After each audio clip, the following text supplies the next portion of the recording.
This is Valerie Moore from the Frederian Gazette. Thank you for spending your evening with us as we reenact the controversial book Say I Slew Them Not, written by Kingsley Montevello, edited by Alexander Phillips, and narrated by Pepper Holloway. If you've enjoyed our program and want to support independent journalism, please donate to our Ko-Fi at ko-fi.com/the Frederian Gazette, and please leave a review. Reviews help other listeners find us, and we'd love to hear your thoughts about our show.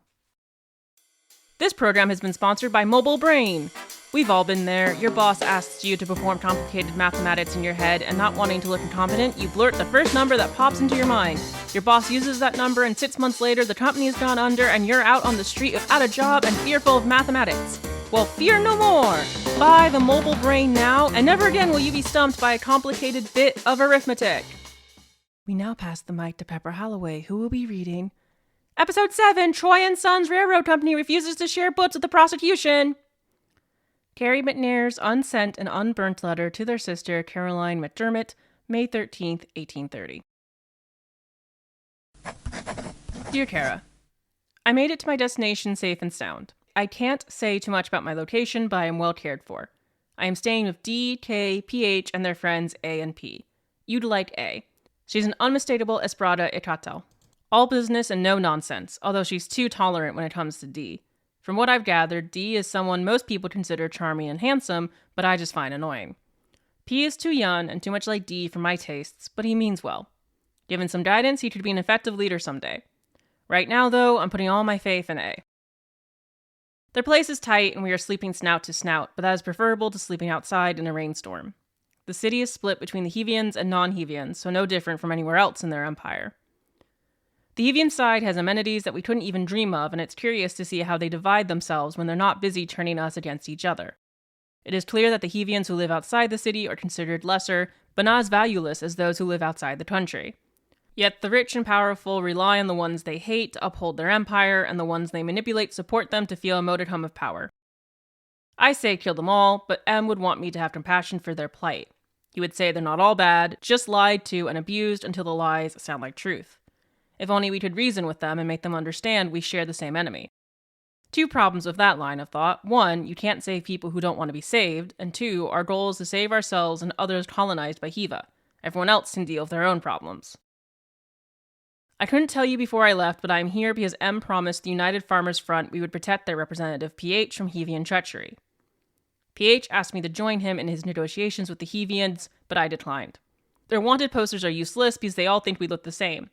I don't want to give anyone a chance to study me and improve their artistic renderings. K is going. I said that was a bad idea, but K is the only one with a relationship with this Hevian bastard, and it's clear PH needs support.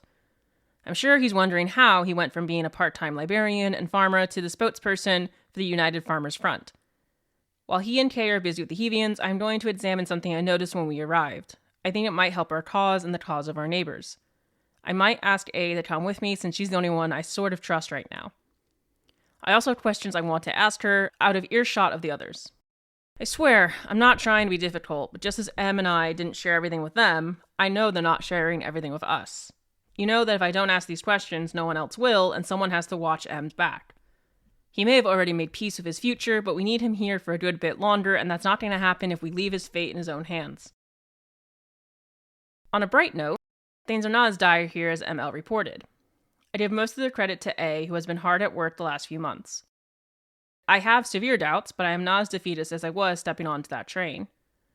I still have severe misgivings about K. I can't say much more than that, but he is not well. He won't admit it, and neither will any of his friends.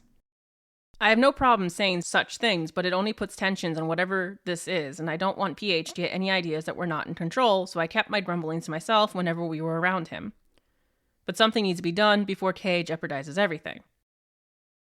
Again, M would preach compassion and patience, but he's already cost us two of our best. How much more do we have to lose before acknowledging he's dangerous and needs to either be put down or sent away? I'll try, because M is right about one thing.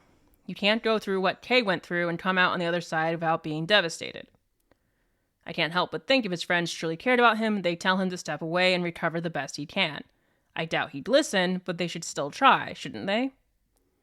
I asked A and D about it. D offered excuses for K, and A said it's a sore point between her and D. She didn't want K to visit us. She wanted him to stay, rest, and talk, but he's convinced he has to carry on his cousin's legacy. Then the Heavians reached out to him. No one trusts the offer or the Heavian who made it, but everyone agrees it's an opportunity. I'm not convinced it's our opportunity. I'm being too hard on Kay, I know. You don't have to tell me. It's not fair, Kara.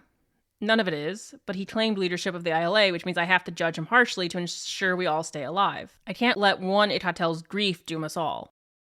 Am I afraid of his grief or afraid of my own? Did I make a mistake, Kara? Should I have stepped back to grieve?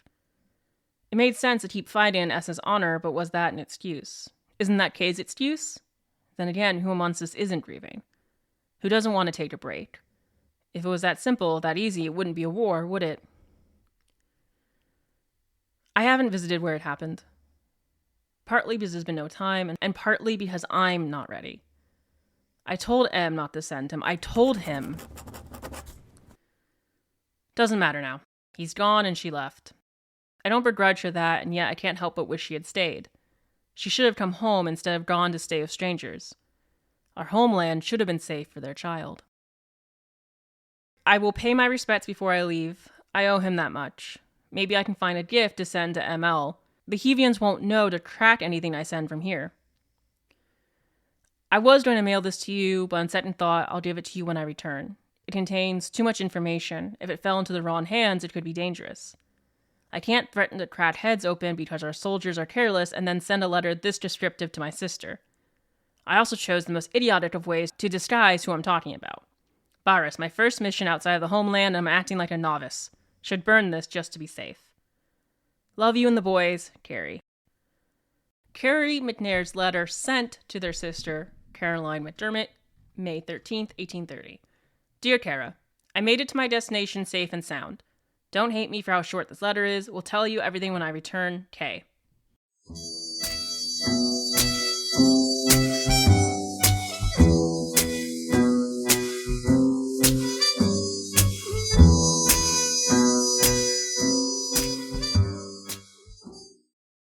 You've just heard Troy & Sons Railroad Company refuses to share books with the prosecution from Say I Slew Them Not by Kingsley Montevello. Tonight's episode was read by Pepper Holloway and was sponsored by the Mobile Brain. Carry all the answers in your pocket. Be sure to follow us on Instagram and Blue Sky at Frederian Gazette and go to our website www.frederiangazette.com for episode extras.